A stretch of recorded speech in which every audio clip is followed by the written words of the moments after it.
সদস্য সচিব গোলাম কিবরিয়াকে গুলি করে হত্যা করেছে একদল দুর্বৃত্ত। সন্ধ্যায় মিরপুর পল্লবী থানার পেছনে সি ব্লক এলাকাতে গুলির ঘটনাটি ঘটেছে। পরে লোকজন তাকে উদ্ধার করে একটি হাসপাতালে নিয়ে গেলে চিকিৎসক মৃত ঘোষণা করেন তাকে। এই ঘটনায় একজনকে আটক করেছে অবশ্য পুলিশ।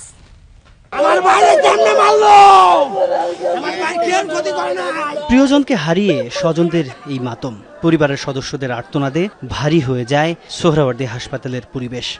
কোনোদিন আমাদেরকে মনে কষ্ট দিয়ে কথা বলতো না, সবসময় ও যে এত ভালো একটা নেতা, ও কখনো তার মধ্যে এই অহংকারটা ছিল না।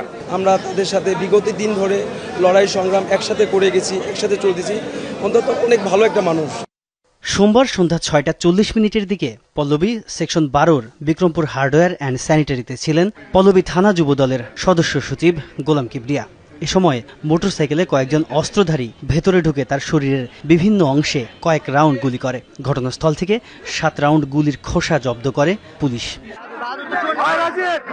পালানোর সময় স্থানীয়দের হাতে আটক হয় জনি নামের একজন।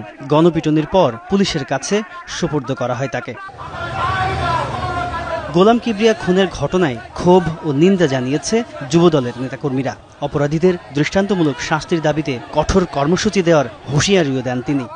এটা তদন্তপূর্বক যথার্থ ব্যবস্থা নেওয়া হোক, কারণ এরকম একজন ব্যক্তিত্ব এভাবে হারিয়ে যাবে এটা আমরাও চাই না। আজকে যেহেতু হাসিনার মামলার রায় হয়েছে, তাদের সেই সুপরিকল্পিতভাবে যার পরিকল্পনা করেছে একটি এলাকার যে গুরুত্বপূর্ণ যে আমাদের নেতারা, তাদেরকে সুপরিকল্পিত হত্যা করা, আমরা প্রাথমিকভাবে সেটাই ধারণা করছি। পুলিশ জানিয়েছে কিলিং মিশনে অংশ নেওয়া বাকি দুজনকে শনাক্ত ও আটকে অভিযান চলছে।